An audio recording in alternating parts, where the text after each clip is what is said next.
U.S. officials say 7 killed in Kabul airport evacuation chaos. Thousands of Afghans rushed onto the tarmac of Kabul's international airport Monday, so desperate to escape the Taliban capture of their country that they held onto an American military jet as it took off and plunged to death in chaos that killed at least 7 people, U.S. officials said.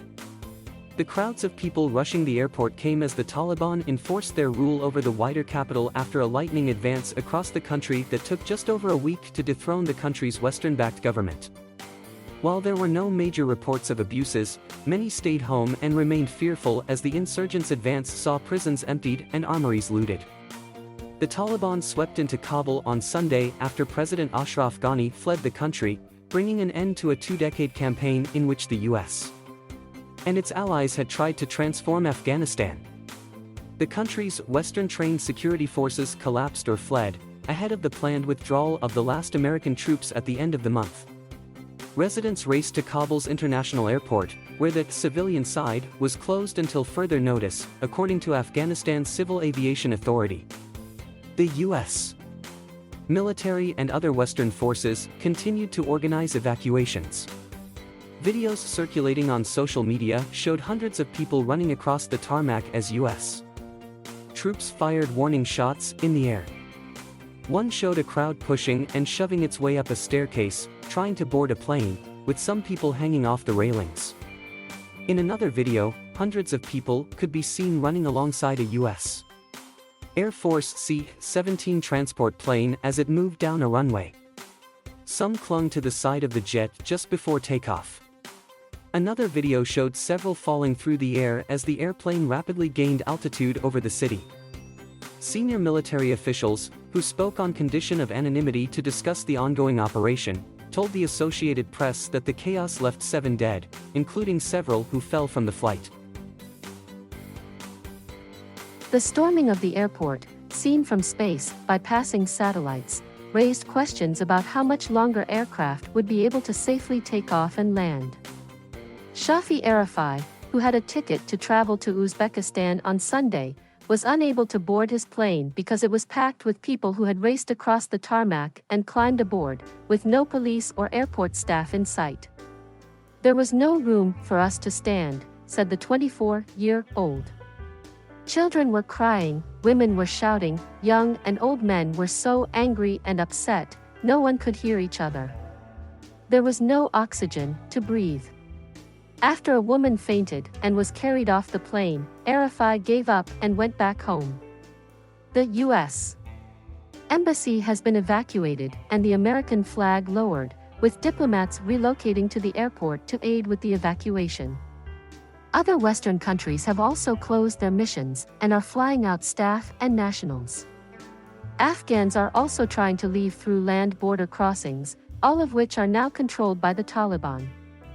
Rahmatullah Kuyash, 30, was one of the few people with a visa allowing him to cross into Uzbekistan on Sunday. He said his children and relatives had to stay behind. "I'm lost and I don't know what to do.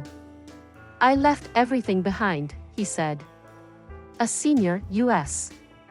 official said, "It's heartbreaking to see what's happening in Kabul, but that President Joe Biden stands by his decision to pull out because he didn't want the war there, already the longest in U.S. history, to enter a 3rd decade." In interviews with U.S. television networks, National Security Advisor Jake Sullivan blamed the Afghan military for the Taliban's rapid takeover, saying it lacked the will to fight. The ease with which the Taliban took control goes beyond military prowess, however, the Texas-based private intelligence firm Stratfor wrote. The speed of the Taliban's final advance suggests less military dominance than effective political insurgency coupled with an incohesive Afghan political system and security force struggling with flagging morale, it said. The lightning Taliban offensive through the country appears to have stunned American officials. Just days before the insurgents entered Kabul with little if any resistance, a U.S. military assessment predicted it could take months for the capital to fall.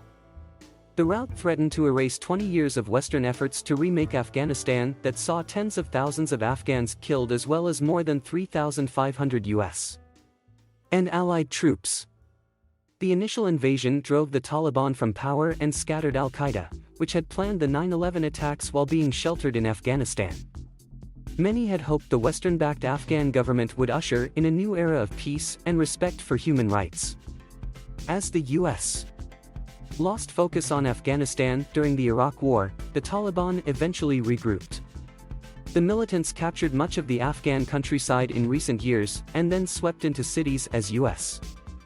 forces prepared to withdraw ahead of an August 31 deadline. Under the Taliban, which ruled in accordance with a harsh interpretation of Islamic law, women were largely confined to their homes and suspected criminals faced amputation or public execution. The insurgents have sought to project greater moderation in recent years, but many Afghans remain skeptical. Suhail Shaheen, a Taliban spokesman, tweeted that fighters had been instructed to protect life, property and honor, and the group has also said it will stay out of the upscale diplomatic quarter housing the U.S. Embassy complex. Meanwhile, the head of U.S. Central Command met face-to-face with senior Taliban leaders in Qatar and won their agreement to establish an arrangement under which evacuation operations at the airport can continue without interference, a U.S. defense official said. The official spoke on condition of anonymity to discuss sensitive talks not yet announced publicly. But some worried those promises are hollow. On Monday, Nillan, a 27-year-old resident of Kabul, said she didn't see a single woman out on the streets during a 15-minute drive, only men and boys. It feels like time has stopped. Everything's changed, she told the Associated Press. She said even the most independent Afghan women now have to worry about the simplest things, such as how to get groceries, in the absence of a male escort.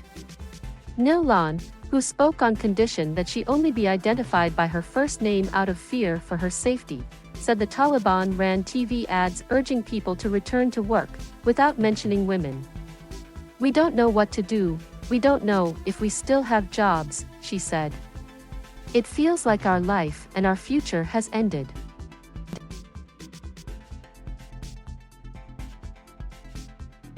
Thank you for watching.